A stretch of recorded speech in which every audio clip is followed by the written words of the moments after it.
Namaste viewers, welcome to my channel Vedic Ancient Science. Today I'm going to predict for Sagittarius ascendant as per Vedic Astrology for the month of December 2023. Before you watch this video, I want you to know what's your ascendant sign as per Vedic Astrology. If it's Sagittarius, then you can watch this video. Also, if you know your chart, natal positions of your planets in your chart, then it will definitely help you understand what's going on and what will be happening in the month of December. I hope you are liking my videos, and if you are liking my videos, then please do subscribe to my channel and share it with your loved ones, your friends, your family. I'm going to divide this video into two parts.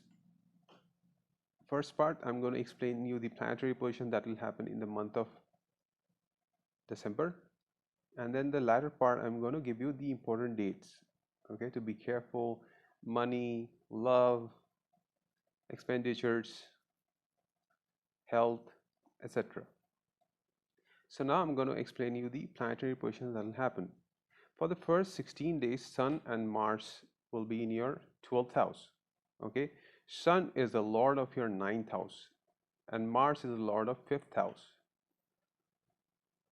So 5th house and 9th house, these two houses are houses of dharmas, okay, dharma trikon, okay.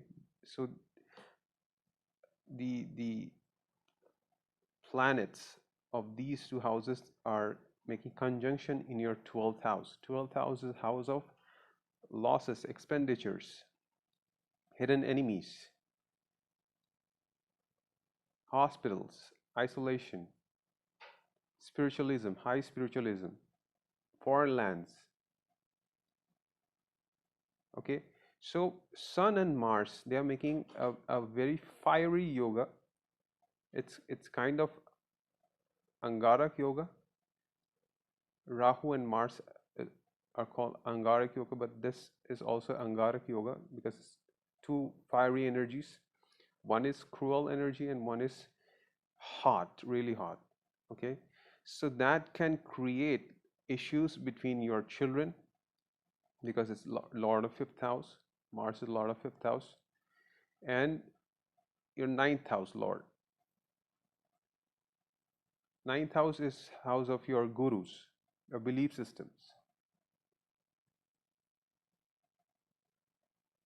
okay. So there could be some conflicts between your children, your bosses, your gurus, okay. That could be travel also, travel to foreign lands, because 9th house is also house of travel, long-term travel, and 12th house is house of foreign lands. So these probabilities of these events can really happen. After 16th, Sun will be joining Mercury in your first house. That's a beautiful yoga, but Mars will be there in the 12th house, okay. So this Sun and Mercury is the lord of your 10th house and 7th house. These two houses of house of your business, your karmas, your work. So when Mercury comes in your first house, it would be excellent for intelligence, because Sun in the first house will give you boost in your intelligence. This Sun and Mercury, the conjunction of this, will definitely give you some boost. That will definitely give you some benefits,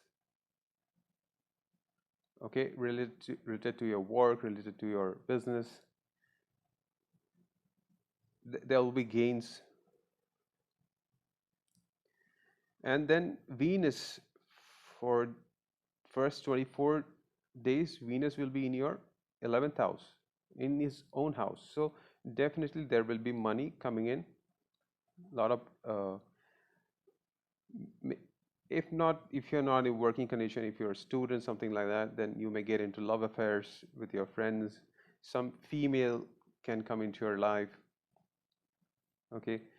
If you have business, if you have work, if you have job, then definitely this will give you a lot of benefits, because 11th house is house of gains, okay, any sort of gains. And Venus is sitting in his own house, so definitely there will be a lot of gains here. Good for children. Jupiter is in your fifth house. Excellent for your children, excellent for love life.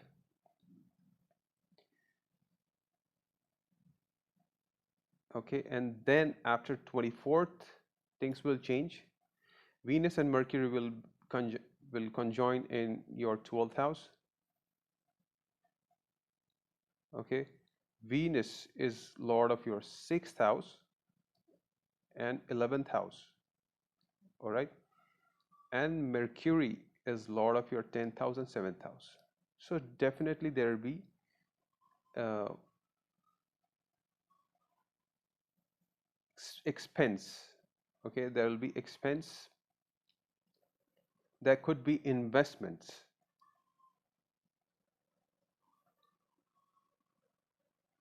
Okay, because this Venus and Mercury is a beautiful yoga. Venus is kind of exalted in this house, in 12th house.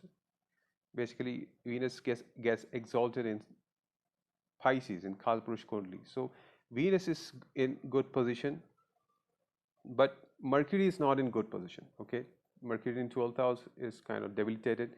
But here, what's happening is uh, it's giving its power to Mercury. Okay, there is exchange of cancellation of debilitation of Mercury here, because Venus is exalted and Mercury is debilitated. So there is an exchange between. So they are kind of balanced here. There will be expense. Okay, there will be a loss of communications because Mercury will be retrograde after 15th of December. So there will be loss of communications. Uh, if you are communicating via electronic medias, cell phones, email, then I recommend you to double check what you're sending before you send. Otherwise, the other person will not understand and it will be lost. Okay, there could be loss of electronic items. It may suddenly burst, or it may show some glitches. But when the Mercury gets back to normal, then everything will settle. Also, you need to check your natal chart if your Mercury is afflicted, is debilitated, or in Papka Yogas, then Mercury will definitely show problems when it gets retrograde.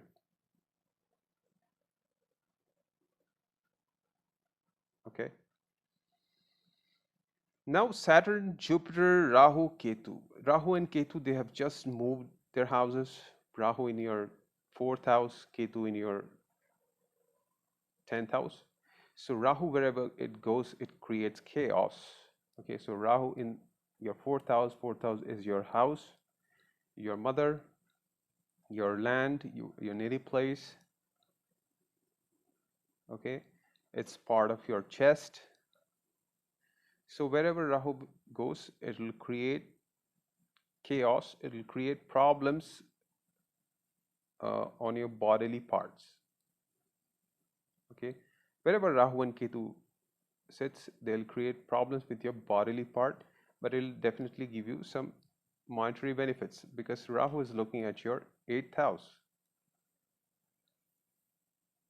Okay, Rahu is looking at 8th house. 8th house is house of ups and downs, and Rahu is good for 8th house because it creates chaos, but at the same time it'll give you benefits, monetary benefits. Okay, in terms of inheritance, in terms of speculative business. Jupiter is in your 5th house, so it's good for your wealth, your speculative business. So definitely it'll give you some monetary benefits, but at the same time it'll take your peace of mind. 4th house is house of peace of your mind. Ketu, on the other hand, 10th house. Ketu is a planet of detachment. It cuts you off from things. So he's in the house of karma. Okay, so probably there would be some changes in your at your work. There could be conflicts at your work. There could be some detachment of things at your work. Could be your karmas. Okay, not just your job, your work. It could be in your day-to-day life. You make cut off from things, from your karmas.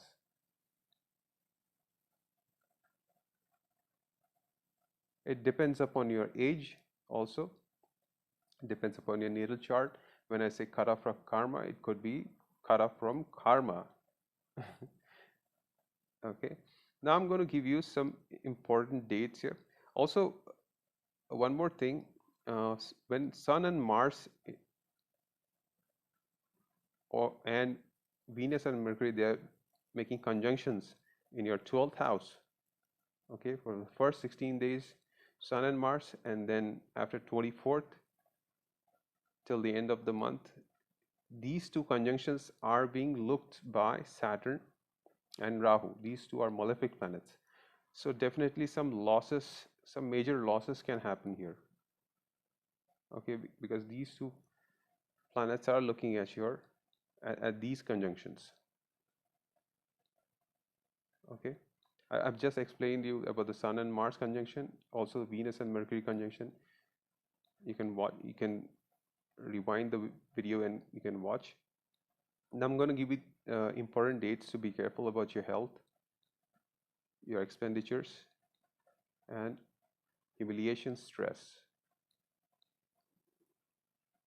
So from 1st till 3rd of December, humiliation, insult, okay, that kind of stress will come. You may undergo stress because of this humiliation, or fights with your in-laws. Things can happen. Okay, so be prepared. These stresses, they come and they'll go. They won't bother you much. It depends upon how you will handle it. Okay, it will definitely if you're in your natal chart, if moon is not well placed, then definitely it's going to bother you. If your moon is well placed, then it won't bother you for sure. From 10th till 13th,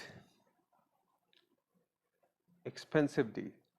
Okay, a lot of things you may lose here, so be careful. It may be because of education. Okay, it could be because of the education. You're trying to go abroad and study, or you're trying to invest something in your studies. Also, this can happen. Problem with your father can happen. Loss of father, loss of children can happen. Maybe conflicts with children, that can happen. Okay, so be careful between 10th till 13th. If it has to happen, it will happen. So do not worry about that. Then from 23rd till 26th, you have to be careful with your health. Okay, again, there could be some problem with your health here. Now about love life. I would say from 8th of December till 10th of December, excellent time for love life. There will be some love affair amongst your friend circle, uh, amongst your colleagues where you work, or you may meet some female energy there. Okay, also this from 8th till 10th is good time for good gains. Money will come, money flow is there. 15th till 17th is also good for spending time with the family, good food, and money flow is there. Growth of money will be there.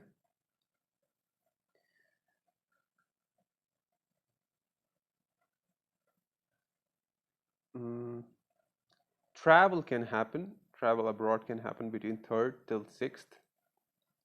At your work, as I told you, there's problem at your work, some conflicts, some ups and downs, and cutting off from karmas, cutting off from things.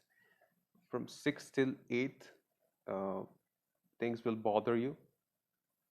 Okay, but it's actually good time to do some good karmas. Okay, you do karma today, and then next time you reap the results. Okay, so it's better to do karma, good karmas between 6 till 8.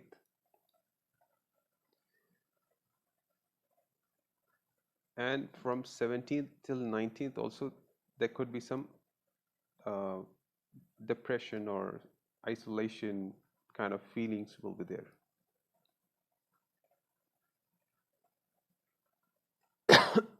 Good time for love is also between 23rd, 21st till 23rd. Also, this is a good time for speculative business. Good gains can happen between 21st till 23rd. All right, so this is all about it for Sagittarius ascendant as per Vedic astrology for the month of December 2023. All right, thank you very much for watching, and namaste.